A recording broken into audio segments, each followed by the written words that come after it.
Good morning po, Bing Reyes, yung lingkod at kaibigan. Gospel Vlogging. According to the Gospel of St. Luke, chapter 6, verses 20 to 26. Ito po yung pumunta sa isang burol o bundok ang ating Panginoon. At ang daming taong nakasunod sa Kanya. Umakyat siya para makita niya lahat ng mga tao at doon siya nangaral. Ano ang pinangaral niya? Ito po yung tinatawag nga, the Beatitudes. Ang mga mapapalad, the Beatitudes.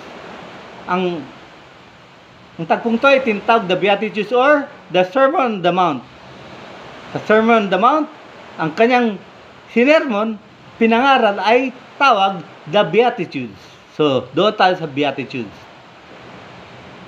Ang Beatitudes ay may 4 nga mapapalad at 4 din nga sumpa.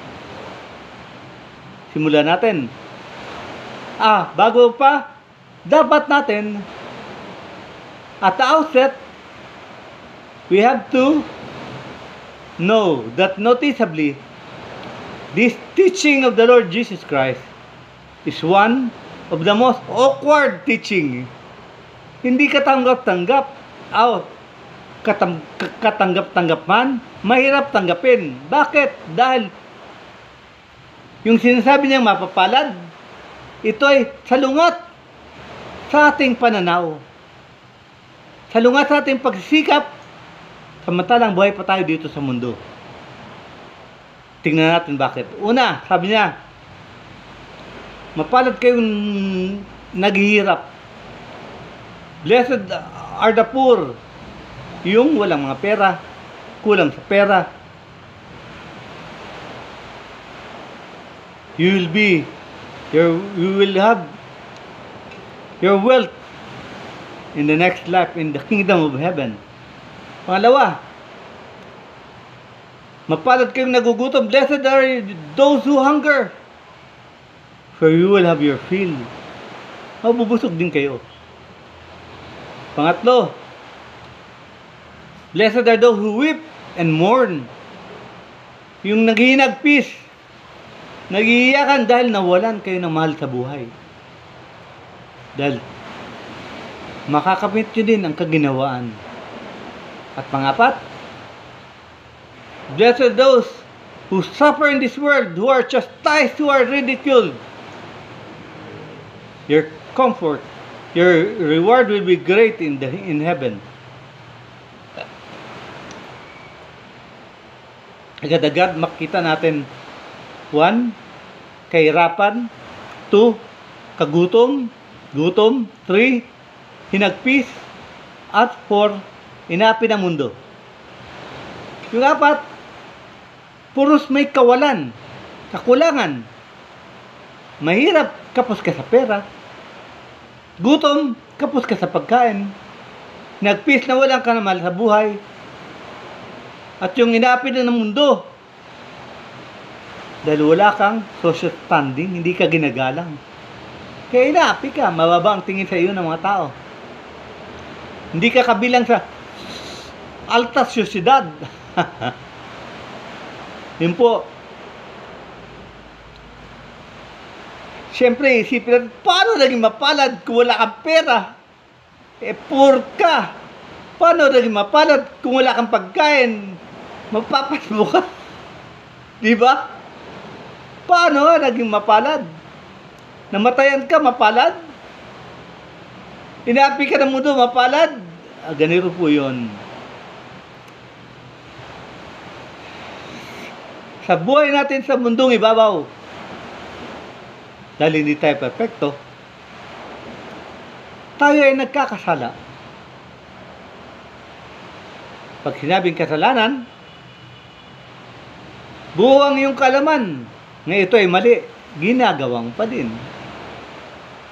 Pangalawa, alam mo na mali, ginusto mo pa din. Full knowledge, full consent. Full consent, ibig sabihin, hindi ka napilitan, ginusto mo. Lapitan ng babae, kinabit mo, ginusto mo, ikaw yung gusto. Dahil kung ayaw mo, tatanggihan mo. Maski na anong sabihin sa iyo, Tatanggihan mo dahil alam mo mali. Alam mo kasalanan. Pero hindi mo tinanggihan. Kaya, alam mo, gusto mo. Full knowledge, full consent. Pangatlo, yung impact. It is a grave matter.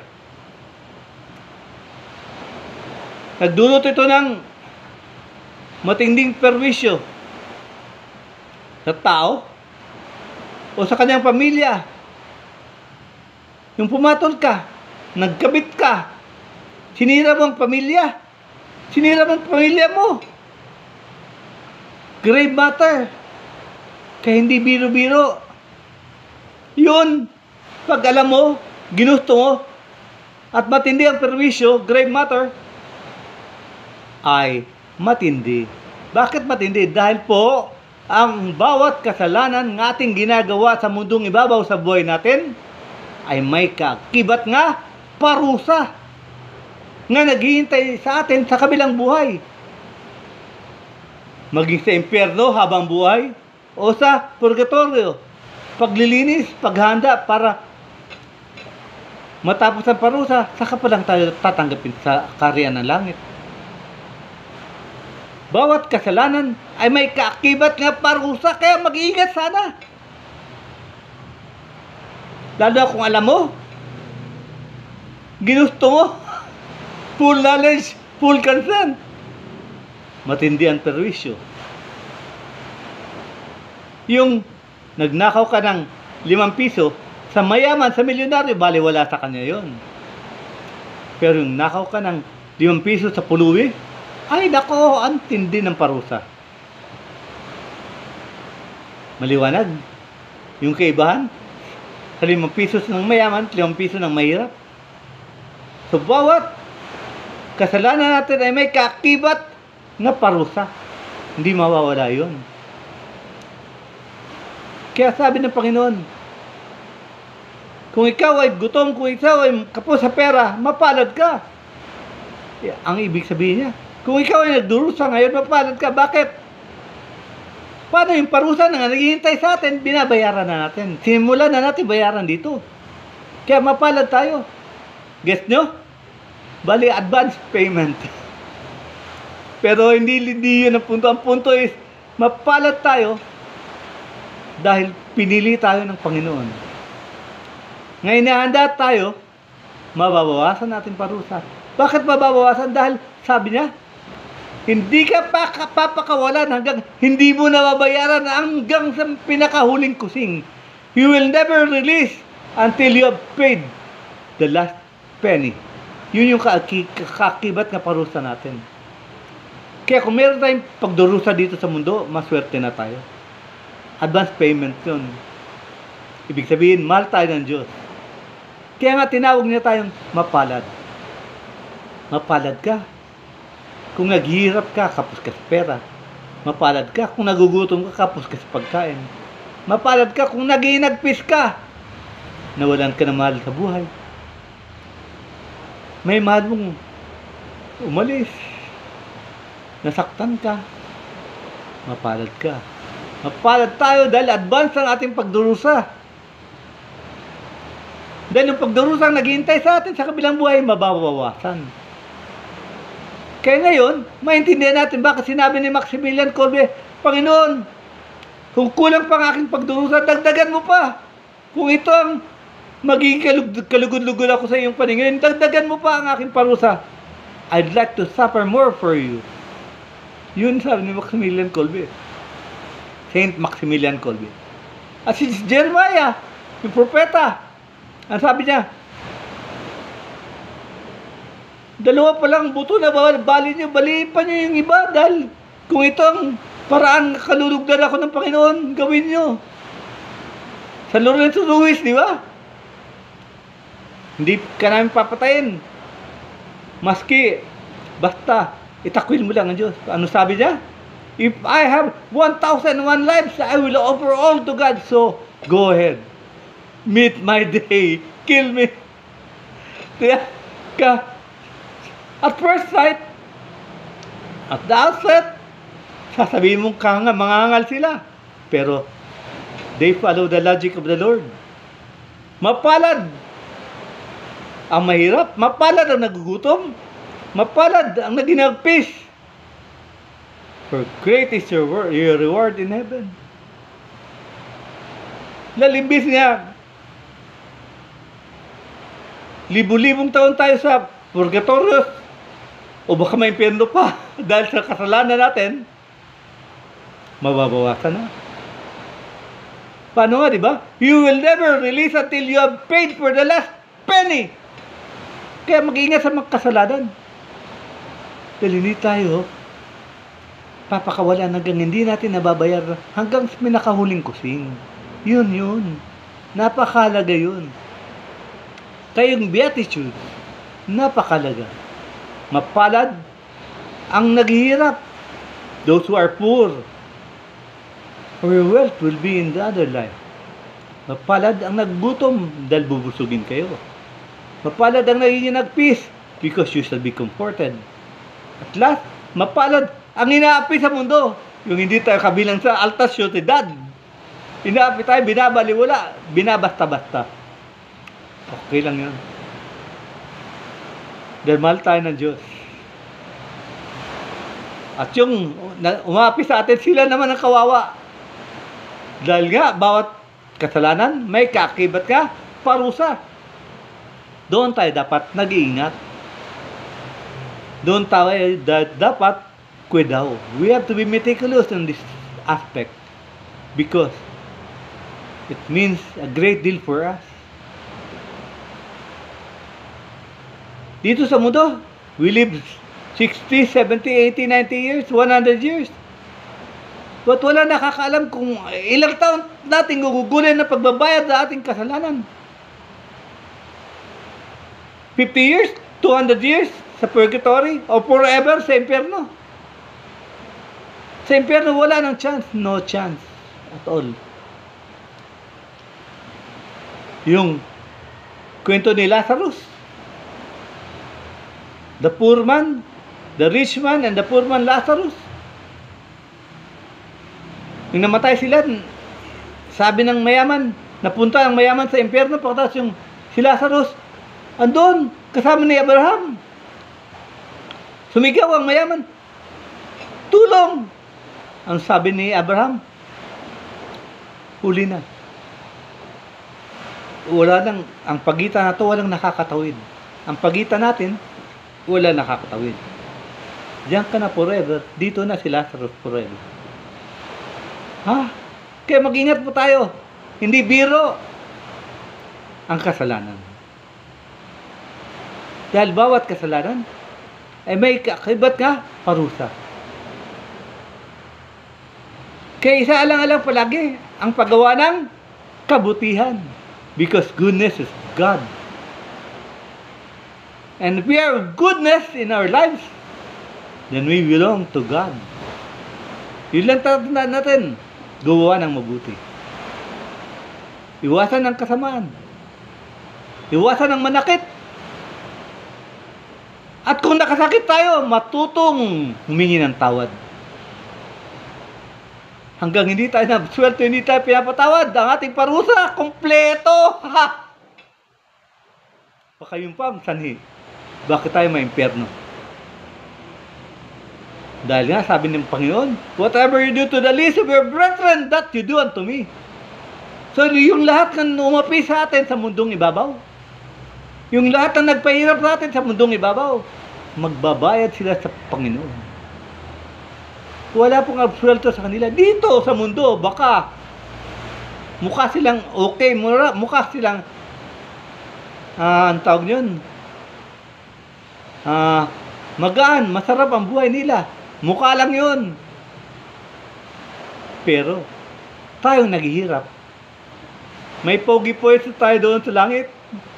May pogi-poet tayo sa Panginoon. Paano tayo nagkaroon ng pogi-poet? Dahil mahal niya tayo. Kaya kung may dagok, may parusa. Ay, may parusa. May paghirap ka dinaranan. Huwag isipin na parusa. Ito ay pagkakataon. Para maipsan ang ating mga paghihirap sa kabilang buhay. At makakasakay na tayo sa express train to heaven. Kaya mapalad dahil mahal tayo ng Diyos. Kaya mapalad dahil mababawasan na ang ating parusa. Kaya mapalad dahil pinili mismo tayo ng Diyos. Kaya kung sino man ang may pinagdaraanan na lago o kahirapan, sabihin, Lord, sabihin mo, kung nahihirapan ka, sabihin mo, Lord, nahihirapan ako, tulungan mo ako. Kung ito ay iyong kalooban, tulungan mo ako na matanggap to at mapasanin ko to ng buo sa aking loob na walang pag-iimbot, na mawala po at galit sa aking dibdib. Kung ito ang iyong kalooban, tanggapin at purihin ang Diyos.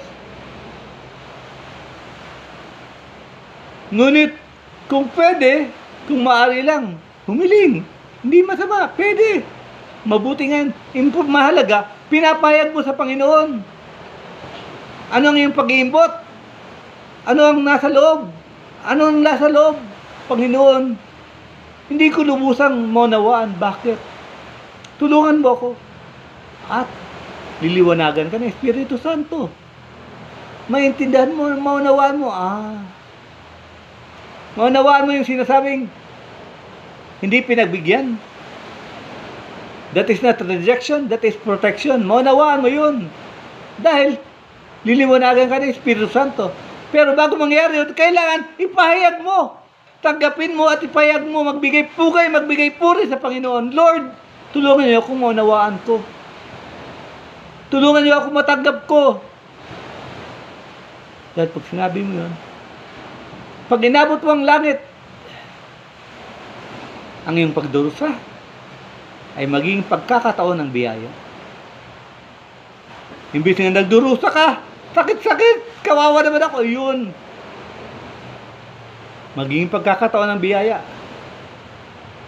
Dahil makikita mo, ito pala ay isang hagdan na inaapakan natin papunta sa Kanya.